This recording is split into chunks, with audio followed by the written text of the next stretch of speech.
Hello friends, welcome back to our channel साउ science classes. तो आज की वीडियो आपके लिए बहुत इंपॉर्टेंट होने वाली है। जो भी बोर्ड एग्ज़ाम देने वाले हैं 10th में या 12th में, मेन 12th वालों के लिए बहुत इंपॉर्टेंट है कि आप अपनी बोर्ड कॉपी कैसे लिखें। स्पेशली केमिस्ट्री में, केमिस्ट्री सब्जेक्ट के लिए आप कैसे कॉपी लिखें उसके बारे में हम जानते हैं आज। ठीक है, तो इस वीडियो में क्या है कि आपको पता लगेगा कि अगर आप बोर्ड्स देने वाले हैं, जैसे 10th वाले बच्चे हैं तो उनको नहीं पता कि बोर्ड कॉपी कैसी आती है और क्या क्या करना होता है उसमें। तो बेसिकली हम इस बोर्ड कॉपी को मानकर, ये रफली है, ऐसी बोर्ड कॉपी नहीं आती है बोर्ड में कॉपी थोड़ी बड़ी और वाइट पेजेस वाली आती है। ठीक है, तो उसी का रफली लेकर हम आज समझेंगे कि आपको कैसे कैसे कॉपी फिल करनी है। सबसे पहले जैसे यहाँ पे जो एंट्रीज़ वगैरह हैं वैसी एंट्रीज़ थोड़ी बहुत होती हैं लेकिन ज़्यादा सिमिलर नहीं होती। ठीक है, तो आपको एक आइडिया हो जाएगा। जैसे यहाँ पे फर्स्ट है हमारा परीक्षा उत्तर पुस्तिका है, ये हमें जिसमें आंसर देना है। तो अनुक्रमांक दे रखा है, तो आपको अपना अनुक्रमांक मतलब रोल नंबर जो आपको मिलेगा ना बोर्ड का, उसे यहाँ पे फिल करना है। यहाँ पे बोला गया है अंकों में, तो अंकों में मतलब होता है कि आपको इनको डिजिट्स में लिखना है। जैसे मान लेते हैं कि आपका रोल नंबर 1,54,925 है, तो आप क्या लिखेंगे यहाँ पर 1,54,925। तो ऐसे आपको जो भी आपका रोल नंबर है XYZ, मैं आपको एग्जांपल दे रही हूँ सिर्फ, तो उस अकॉर्डिंग आप रोल नंबर लिख देंगे। अंकों का मतलब होता है डिजिट्स में, मतलब जो 1 2 3 है उनमें। फिर शब्दों का मतलब होता है कि आपको इसे हिंदी में लिखना है।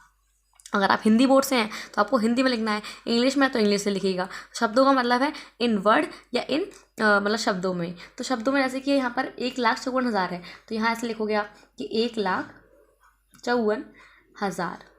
ठीक है, यहाँ पे ऐसे लिख दोगे 1,54,925।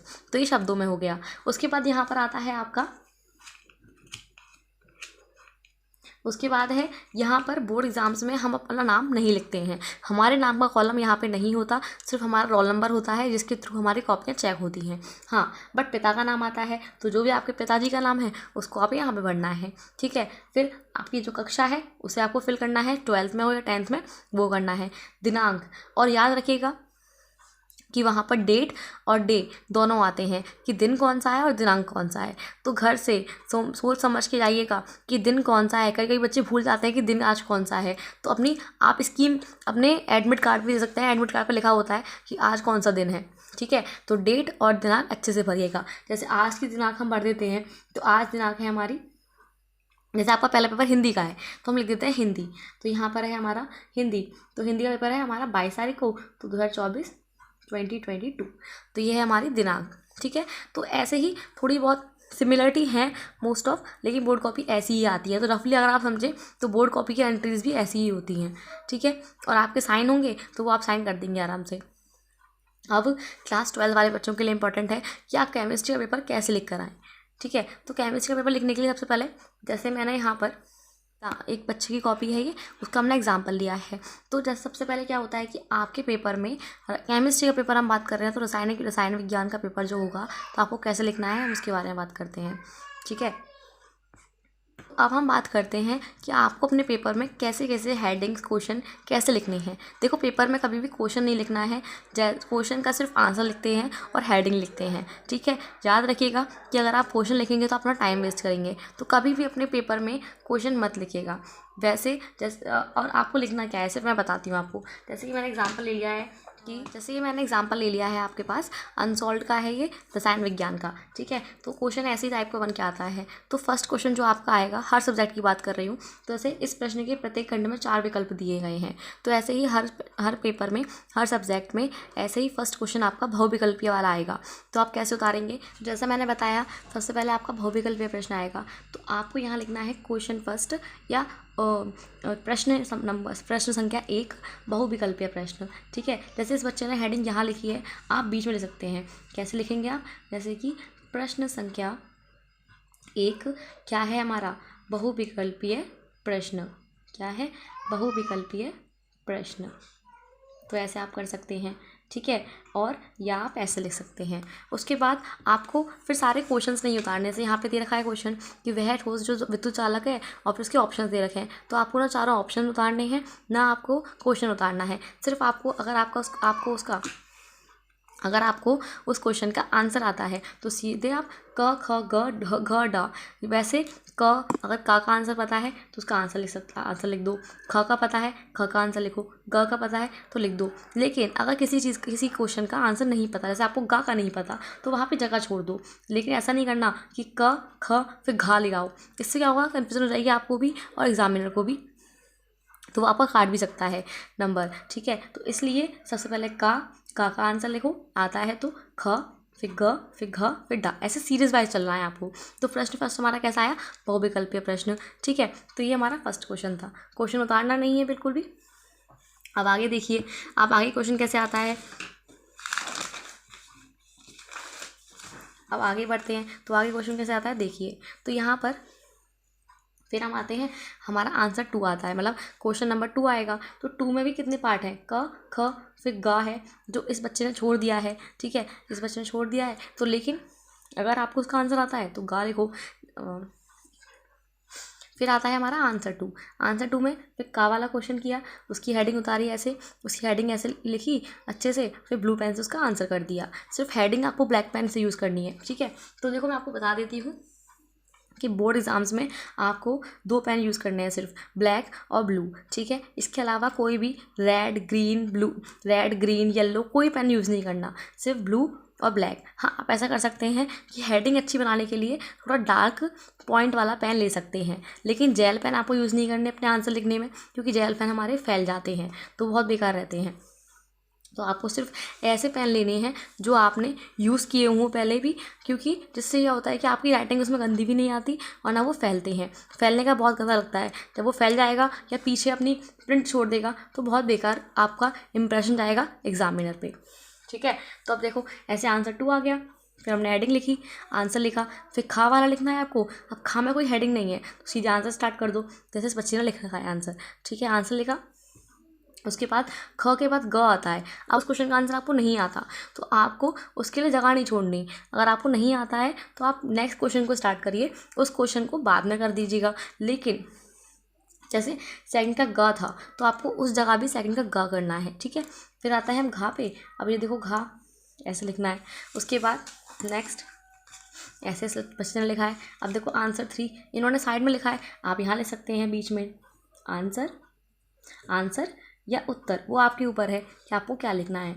ठीक है, इससे क्या होता है कि आपको हाईलाइट पड़ता है कि हाँ उत्तर 3 आपने यहाँ लिख रखा है। फिर ऐसे ही जैसे का पार्ट है तो क ख ऐसे। अब देखो आपके केमिस्ट्री में, फिजिक्स में या मैथ्स में आप क्वेश्चंस करेंगे तो क्वेश्चंस कैसे करोगे, तो जब हम क्वेश्चन करते हैं तो उसमें काटापीटी तो होती है। जैसे मान लो कि आपका ऐसे आ गया 4/2, तो आप क्या करेंगे कि आप ऐसे काट के दिखाएंगे कि यहाँ पे कितना आएगा 2।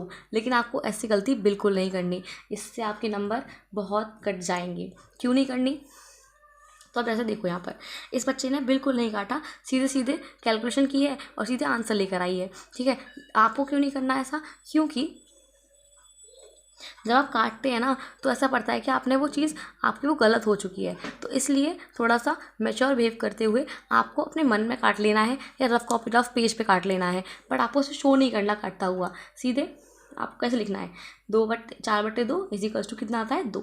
आपको पता है कि 2 दूनी 4 होते हैं, तो सिर्फ 2। ठीक है, ऐसे लिखना है, इन पॉइंट्स को याद रखिएगा।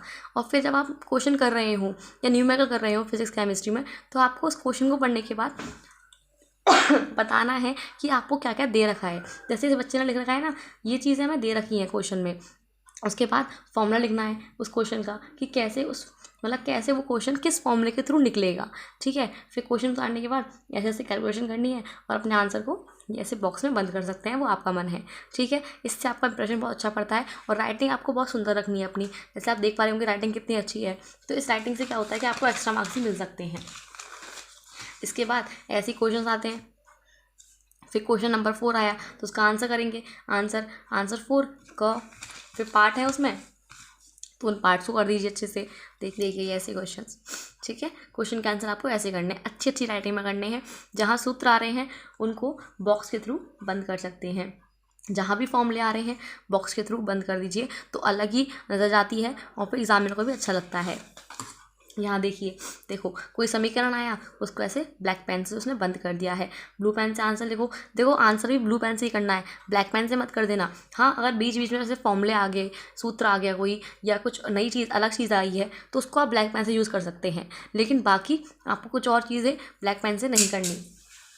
ब्लैक पेन सिर्फ आपको हेडिंग के लिए और इन बॉक्सेस को बंद करने के लिए या सूत्र को हाईलाइट करने के लिए यूज़ करना है, और बाकी चीज़ें सिर्फ ब्लू पेन से करनी है। ठीक है, अपनी जो एंट्री है ना, उसे भी ब्लू पेन से करिएगा, अच्छा लगेगा। उसके बाद देखो, यहाँ पर अब हेडिंग ऐसे उतारी, लाइनिंग कर सकते हो और सिंगल लाइन कर सकते हो, वो आपका मन है, आप जैसे चाहें, बट इसकी प्रैक्टिस करते रहिए, तभी आप अपने पेपर में अच्छे से कर पाएंगे। देखो ऐसे, इसके बाद ऐसे क्वेश्चंस करने हैं, और कोशिश करना ज़्यादा से ज़्यादा गलतियाँ ना हो आपसे ज़्यादा से ज़्यादा गलतियाँ नहीं हो। अब ऐसे आप केमिस्ट्री कर रहे हैं या आपके साइंस का पेपर है, ठीक है, 10th क्लास वाले बच्चों के लिए बता रही हूँ मैं कि अगर आपका पेपर है साइंस का या केमिस्ट्री में, तो आपको रिएक्शंस आएंगी, तो रिएक्शन में कभी भी आपको ऐसी गलती नहीं कर देनी है। जैसे देखो यहाँ पर गलती हो रही है ना, पहले रफ पेज पे रिएक्शन कर लो आराम से कि हाँ ये रिएक्शन यही होने वाली है, ये नहीं सीधे लिखना स्टार्ट किया और फिर तुम भूल गए तो फिर तुमने काट दिया, ऐसे बिल्कुल नहीं करना। पहले रफ पेज पे उतारो, अच्छे से समझ में आ रही है, अच्छे से तुम्हें मतलब कॉन्फिडेंस है कि हाँ ये सही रिएक्शन है, तब उसे उतारो अच्छे से। और कभी भी याद रखना कि आपकी बोर्ड कॉपी बहुत बड़ी आती है, तो जो रिएक्शन है उसको पूरी एक लाइन में करना, ऐसे मत करना कि उसके बाद मतलब तीर के बाद नीचे कर रहे हो, नहीं, ये बिल्कुल गलत तरीका है, आपको सीधी लाइन में करना है। ठीक है, फिर ऐसे आपको करना है, ये ऐसे रिएक्शन देखो, जैसे बच्चे ने उतारा ना रिएक्शन, इतने अच्छे से उतारी है, ऐसे हेडिंग डालो उस रिएक्शन के, वो उस रिएक्शन के टॉपिक की, और फिर थ्योरी लिखो और रिएक्शन करो। देखिए कितना अच्छा लग रहा है, नहीं लग रहा? आपको भी लग रहा होगा देखने में। तो आपको भी ऐसी ही अपनी कॉपी लिखनी है बोर्ड की, ठीक है, ऐसे देखो, है ना। तो आपको हेडिंग उतारनी है, रिएक्शन करनी है, हेडिंग अच्छे से और फिर रिएक्शन करनी है, ऐसे काटा पीटी नहीं करनी, क्योंकि एग्जामिनर का ध्यान जाता है फिर ज़्यादा, तो फिर आपके नंबर भी कट सकते हैं। तो ऐसे, ठीक है। और अगर आप चाहें तो इन हेडिंग्स को यहाँ भी लिख सकते हैं, जैसे प्रोटीन का महत्व है तो इन्होंने साइड से लिखा है, आप यहाँ लिख लीजिए प्रोटीन का महत्व, ऐसे करके, तो ध्यान जाएगा। ठीक है, बट कोई हाइलाइटर ही मत यूज़ करना, कोई भी हाइलाइटर यूज़ नहीं करना आपको। जैसे इन्होंने क्वेश्चन किया है, अब देखो इन्होंने क्वेश्चन जो किया है उसमें थोड़ा जैसे ये फॉर्मूला लिखा है, तो आप चाहें तो ये कर सकते हैं कि पहले आप यहाँ लिख लें कि दिया है, ठीक है, फिर क्या क्या दिया है आपको वो लिख दीजिए, कुछ भी जो भी आपका क्वेश्चन है इस अकॉर्डिंग, उसके बाद उसका फॉर्मूला लिखिए।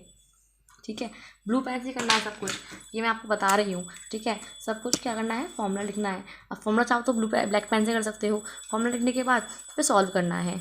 ठीक है, बस ऐसे करना है, काटना करके दिखाना नहीं है। जैसे देखो इस बच्चे ने भी काटा नहीं है, सीधा आंसर लेकर आया है, वैसे ही आपको काट के दिखाना नहीं है। तो ये है हमारी, इस टाइप से आप अपने बोर्ड में लिख सकते हैं और अच्छे से अपने नंबर पा सकते हैं। क्योंकि देखो आपको सब याद है, पर आपको लिखने का तरीका नहीं आता ना, तो उससे आपके नंबर कट जाते हैं। तो इसलिए कॉन्फिडेंस रहिएगा लिखते टाइम, और जो चीज़ याद है पहले उसे करिएगा, ठीक है, उसके बाद स्टार्ट करिएगा। जो तुम्हें याद नहीं है तो उसको ट्राई करिएगा कि आप उससे क्रैक कर सकें। और पेपर में पायलट पेन यूज़ करना है तो सिर्फ हेडिंग्स के लिए, पायलट पेन लिखने के लिए यूज़ मत करना सारे आंसर्स को, क्योंकि वो अपने पीछे प्रिंट छोड़ता है, जिससे हमारा जो इंप्रेशन है वो बहुत बेकार पड़ेगा। ठीक है, और पेन ऐसे यूज़ करने हैं जो अच्छे से बिना, जो फैले नहीं। तो पहले ही आप देख लीजिएगा, उस अपने पेपर वाले दिन पेन मत खरीदेगा, उससे एक दिन पहले पेन खरीदेगा और उसे चला के देख लीजिए कि वो सही चल रहा है या नहीं चल रहा, नहीं तो लास्ट टाइम पे आपको धोखा दे दे। ठीक है, तो इस टाइप से हमारी बोर्ड कॉपी बनेगी अच्छे से, और आप सब अच्छे नंबर लेकर आएंगे। So all the best for exam. And video अच्छी लगी हो तो प्लीज़ लाइक कीजिए, शेयर कीजिए एंड चैनल को सब्सक्राइब कीजिए। Thank you so much. और ऐसी ही वीडियोज़ के लिए चैनल को सब्सक्राइब कीजिए, आपके लिए बहुत इंपॉर्टेंट टॉपिक्स हमारी चैनल पर हैं, तो उन्हें देखिए।